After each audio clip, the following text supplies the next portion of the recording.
Frontières est une revue québécoise de recherche et de mobilisation des connaissances en études sur la mort.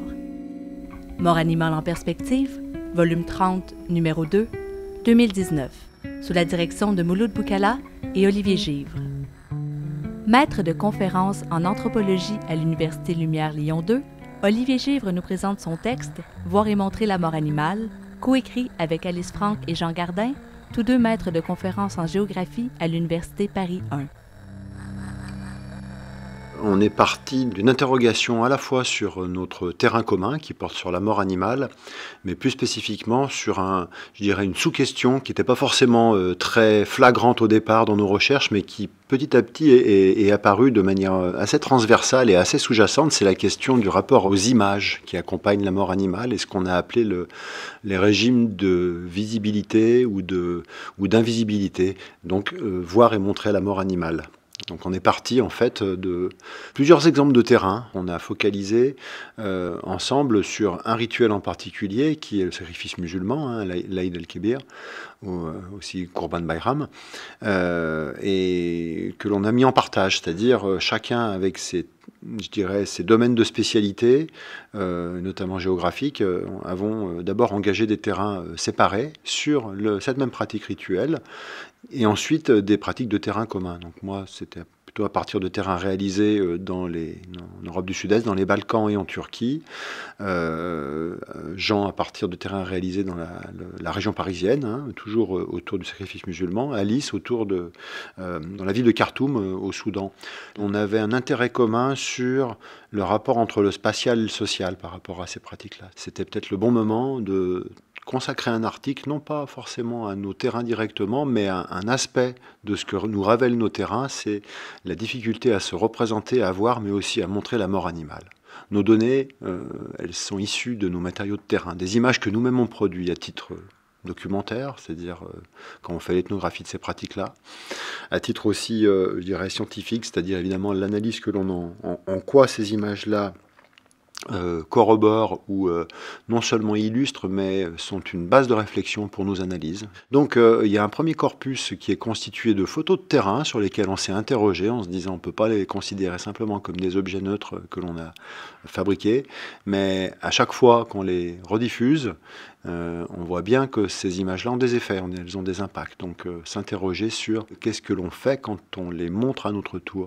Et le deuxième corpus est constitué d'une sélection d'images qui peuvent être des films, qui peuvent être des films documentaires, de fiction, des films institutionnels, qui peuvent être des approches très brutes, documentaires, des films de dénonciation aussi. On pense à des associations animalistes qui volent des images dans les abattoirs pour dénoncer la cruauté, pour montrer les conditions de souffrance.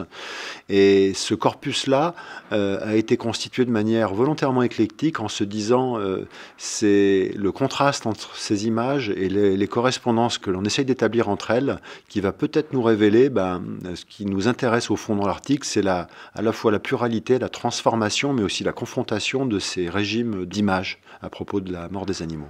Moi, je pense que les résultats sont de deux ordres. Le premier élément, c'est prendre du recul en disant quel type d'image nous est montré.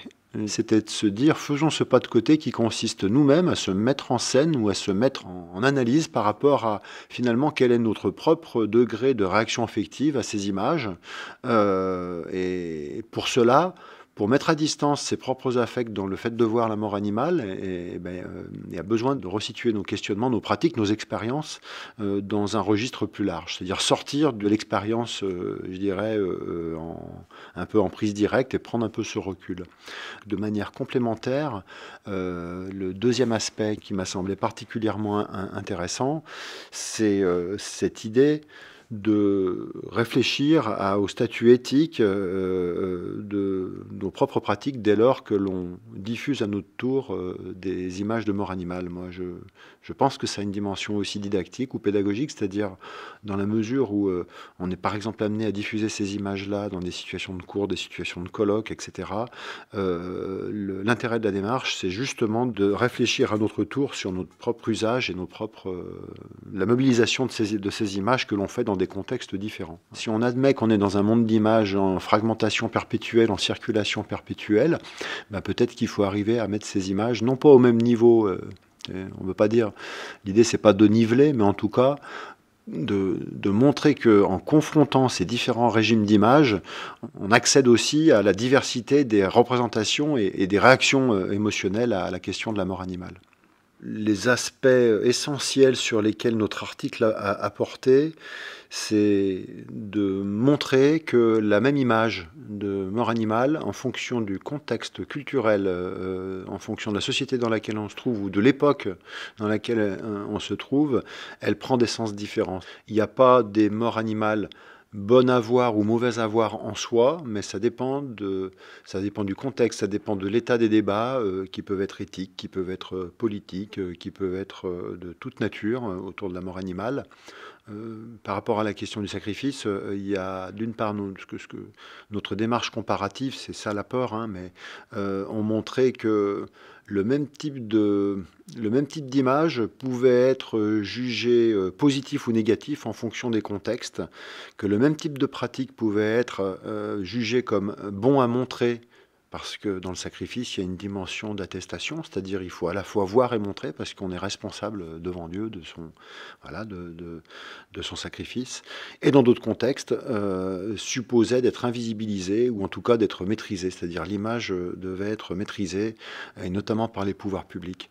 Donc un des apports de cet article-là, c'est de sortir, de s'extraire un petit peu d'un rapport un peu purement frontal à des images de mort animale qui peuvent être effectivement choquantes, pour essayer de comprendre le mécanisme de leur production et en tout cas resituer ces images dans un continuum un petit peu plus large. Et ce qui est la tâche des sciences sociales, c'est de donner de la complexité, c'est de remettre en contexte ce à quoi nous avons affaire.